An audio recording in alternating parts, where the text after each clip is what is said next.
జమ్మూ కాశ్మీర్లోని పెహల్గాం బైసరన్ వ్యాలీలో ముష్కర్లు పర్యాటకుల మీద నరమేధం సృష్టించిన తర్వాత ఆ ఉగ్రదాడి తర్వాత భారత్ పాకిస్తాన్ల మధ్య ఉద్రిక్తకరమైనటువంటి వాతావరణం నెలకొంది.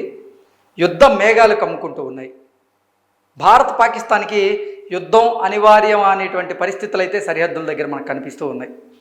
ఉగ్రదాడి జరిగిన తర్వాత పాకిస్తాన్ మీద భారత ప్రభుత్వం ఎటువంటి దాడి చేయించలేదు. కానీ పాకిస్తాన్ ఆయువు పట్టు మీద మాత్రం భారత్ దెబ్బ కొడుతూ వస్తుంది. ఉగ్రదాడికి సరైనటువంటి బుద్ధి చెప్పి తీరాల్సిందే అంటూ భారత్ భావించింది. అందుకే పాకిస్తాన్ మీద కొన్ని కీలకమైనటువంటి నిర్ణయాలు తీసుకుంటూ పాకిస్తాన్ ఆయువు పట్టు మీద దెబ్బ కొడుతూ ఉంది. అందులో భాగంగానే ప్రధానంగా మనం మాట్లాడుకోవాలంటే ఉగ్రదాడి తరువాత భారత్ కొన్ని కీలకమైనటువంటి నిర్ణయాలు తీసుకుంది. ఆ కీలకమైనటువంటి నిర్ణయాల్లో భాగంగా మొదటిది సింధు జలాల ఒప్పందం రద్దు చేసింది. సింధు జలాలు ఏ అయితే పాకిస్తాన్కి ప్రవహిస్తూ ఉన్నాయో వాటిని నిలిపివేయడంలో భారత ప్రభుత్వం సక్సెస్ అయింది. తర్వాత భారత్లో ఉంటున్నటువంటి పాకిస్తానీలను 48 గంటల్లో భారత్ వదిలి పాకిస్తాన్కి వెళ్ళిపోవాల్సింది అంటే కేంద్ర ప్రభుత్వం ఆదేశాలు జారీ చేసింది. వారి వీసాలను రద్దు చేసింది. ఇలా అనేక అంశాల్లో భారత ప్రభుత్వం కొన్ని కీలకమైనటువంటి నిర్ణయాలు తీసుకుంటూ పాకిస్తాన్ ఆయువు పట్టు మీద దెబ్బ కొడుతూ ఉంది. ఈ సింధు జలాల ఒప్పందం రద్దు జరగడంతో అసలు ఇది పాకిస్తాన్ దేశం మీద, పాకిస్తాన్లో రాబోయేటువంటి ఖరీఫ్ సీజన్లో పంటల మీద ఎంత దెబ్బ పడబోతుంది అనేది మనం పూర్తి స్థాయిలో ఒకసారి విశ్లేషణ చేసుకునేటువంటి ప్రయత్నం అయితే చేద్దాం.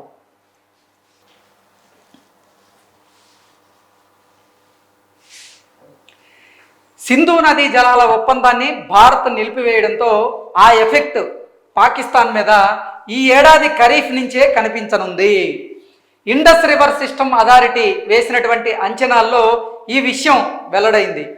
పాకిస్తాన్కు వెళ్లే నీటిలో 21% మేరకు కోత పడచ్చని ఇప్పుడు ఇండస్ రివర్ సిస్టమ్ అథారిటీ అయితే పేర్కొనడం జరిగింది. ముఖ్యంగా చీనాబ్లో నీటి లభ్యతలో తగ్గుదలే దీనికి కారణం అవుతుందంటూ కూడా తెలియజేసింది. అంటే చీనాబ్లో నీటి లభ్యతలో తగ్గుదల గతంతో పోలిస్తే చీనాబ్లో నీటి లభ్యతలో ఎప్పుడైతే తగ్గుదల ఉందో అది పాకిస్తాన్లోని ఖరీఫ్ సీజన్ ఏదైతే ప్రారంభం కాబోతుందో ఆ పంటల మీద తీవ్ర ప్రభావాన్ని అయితే చూపించబోతున్నట్లుగా ఇప్పుడు ఇండస్ రివర్ సిస్టమ్ అథారిటీ అయితే అంచనా వేస్తూ ఉంది. ఇప్పటికే సలాలా అలాగే బగ్లిహార్ డ్యాముల గేట్లు మూసివేయడంతో పాక్కు వెళ్ళే నీరు చాలా వరకు తగ్గింది. ఇప్పటికే సలాలా అలాగే బగ్లిహార్ డ్యామ్ల గేట్లు మూసివేయడంతో పాకిస్తాన్కి వెళ్ళేటువంటి నీటి ప్రవాహం ఏదైతే ఉందో అది తగ్గిపోయింది. మరాలా వద్ద నీటి కొరత దృశ్యాలు ఇప్పటికే కనిపిస్తూ ఉన్నాయి. దీని ప్రభావం ఖరీఫ్ సీజన్ పైన పడబోతూ ఉంది. ఇలాంటి చర్యలే గనక కిషన్ గంగాపై కూడా భారత్ తీసుకుంటే ఇక పాకిస్తాన్ పరిస్థితి మాత్రం అగమ్య గోచరంగా ఉండేటువంటి అవకాశం ఉందంటూ కూడా కొంతమంది నిపుణులు అంచనా వేస్తూ ఉన్నారు. మే నుంచి సెప్టెంబర్ వరకు ఖరీఫ్ సీజన్కు నీటి లభ్యతను అంచనా వేయడానికి ISRA సమావేశమైంది. మే అలాగే జూన్ 10వ తేదీ వరకు ఖరీఫ్ ప్రారంభంలో అలాగే ఆ తరువాత నీటి లభ్యతను సమీక్షించడానికి ఈ ISRA సమావేశమైంది. భారత నిర్ణయంతో మరాలా వద్ద చీనాబ్ నదిలో నీటి లభ్యత పడిపోవడం ఆందోళనకి కలిగిస్తూ ఉంది.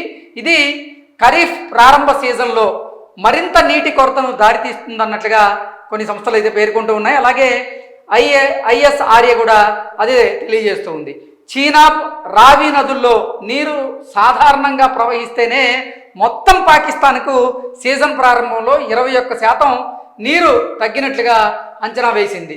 ఇక రోజువారీ సమీక్షలు జరిపి చీనాబ్లో నీటి లభ్యత తగ్గితే తమ అంచనాలను మారుస్తామంటూ కూడా పేర్కొనడం జరిగింది. అక్నూర్లో చీనాబ్ నదిలో నీటి ప్రవాహం బాగా తగ్గిపోయింది. దీంతో పర్యాటకులు నది మధ్యలోకి వెళ్ళి ఫోటోలు దిగి వారు పెడుతున్నటువంటి దృశ్యాలను కూడా మనం చూస్తూ ఉన్నాం. ఫోటోలు తీసుకుంటున్నారంటే అసలు అక్కడ నీటి ప్రవాహం ఎంత తక్కువగా ఉందనేది మనం ఒకసారి అర్థం చేసుకోవచ్చు.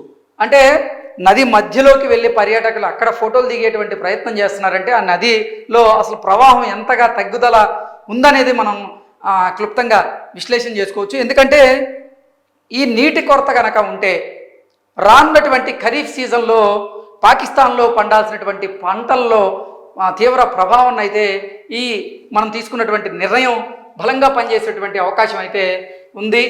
ఈ పరిస్థితికి సలార్ బగ్లిహార్ డ్యాముల మూసివేతే కారణంగా తెలుస్తూ ఉంది. ఏప్రిల్ 22న పెహల్గాంలో ఉగ్రదాడి తరువాత పాకిస్తాన్పై భారత్ కఠిన చర్యలు తీసుకోవడం ప్రారంభించింది. దీనిలో భాగంగానే సింధు జలాల ఒప్పందాన్ని నిలిపివేసింది. ఆ దేశంతో వాణిజ్యం అలాగే రాకపోకలను నిషేధించింది. గగన తలాన్ని మూసివేసింది. దీంతో పాటుగా త్రివిధ దళాలు ఎలాంటి పరిస్థితులనైనా ఎదుర్కొనేలాగా ఇప్పుడు ఏర్పాట్లు చేస్తూ ఉన్నాయి. ఇక మనం చూసుకున్నట్లయితే నిజంగా సింధు జలాల ఈ ఒప్పందం ఏదైతే ఉందో ఆ ఒప్పందాన్ని రద్దు చేసిన తర్వాత పాకిస్తాన్కి వెళ్లాల్సినటువంటి నీటి ప్రవాహం 21% తగ్గినట్లుగా అయితే ఈ ఆర్టికల్ మనకి విశ్లేషణ చేస్తూ ఉంది. మొత్తంగా చూసుకున్నట్లయితే ఖరీఫ్ సీజన్ నుంచే పాక్కి నీటి కటకటలు మొదలవడం అయితే ఖాయం.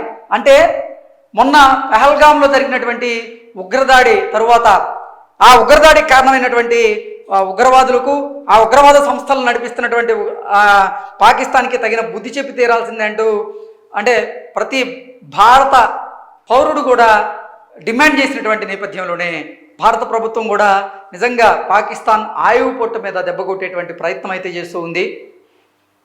అందులో భాగంగానే సింధు నదీ జలాల ఒప్పందాన్ని రద్దు చేసుకుంది. ఆ ఒప్పందం రద్దు అవడం వల్ల ఆ ప్రభావం పాకిస్తాన్ మీద ఎంతగా పడబోతుందనేది ఇప్పటి వరకు మనం ఆర్టికల్ రూపంలో చూసాం. నిజంగా అసలు 21% ఖరీఫ్ పంటల మీద ఆ ప్రభావం కనుక పడితే ఇప్పటికే పాకిస్తాన్ ఆర్థిక సంక్షోభంతో కొట్టుమిట్టాడుతూ ఉంది. అక్కడ ఆహార కొరత కూడా ఏర్పడింది. ఇప్పుడు పైగా ఈ సింధు జలాల ఒప్పందం రద్దుతో అక్కడ కనుక 21% ఈ ఖరీఫ్ పంటలు ఏవైతే ఉన్నాయో వాటి మీద ప్రభావం పడితే మాత్రం మరింత ఆహార కొరత అక్కడ ఏర్పడేటువంటి అవకాశం ఉంది. దానివల్ల నిజంగా పాకిస్తానీలు అతలాకుతలం అయ్యేటువంటి పరిస్థితులు కూడా మనకు స్పష్టంగా కనపడుతూ ఉన్నాయి. భారత్ ఈ ఉగ్రదాడి తర్వాత పాకిస్తాన్ మీద ఎటువంటి దాడి చేయలేదు, కానీ పాకిస్తాన్ ఆయువు పట్టు మీద అయితే దాడి చేస్తూ ఉన్నాం. అష్టదిగ్బంధన చేస్తుంది భారత్ పాకిస్తాన్ అనడంలో ఎటువంటి అతిశయోక్తి లేదు. పాకిస్తాన్కి కూడా తప్పదు. ఎందుకంటే ఉగ్రవాద సంస్థలను పెంచి పోషిస్తూ ఉగ్రవాద సంస్థలకు ఆర్థిక సాయం అందజేస్తూ ఉగ్రవాద సంస్థలకు ఆయుధాలను సప్లై చేస్తూ ఉగ్రవాద సంస్థలకి ఉగ్రవాదులకు ఆశ్రయాలను కల్పిస్తున్నటువంటి నేపథ్యంలో పాకిస్తాన్కి నిజంగా తగిన బుద్ధి అయితే చెప్పి తీరాల్సిందే. అందులో భాగంగానే సింధు నదీ జలాల ఈ రద్దు అంశం ఏదైతే ఉందో ఇప్పుడు పాకిస్తాన్ అయితే గజగజలాడిస్తూ ఉంది. Thank you so much.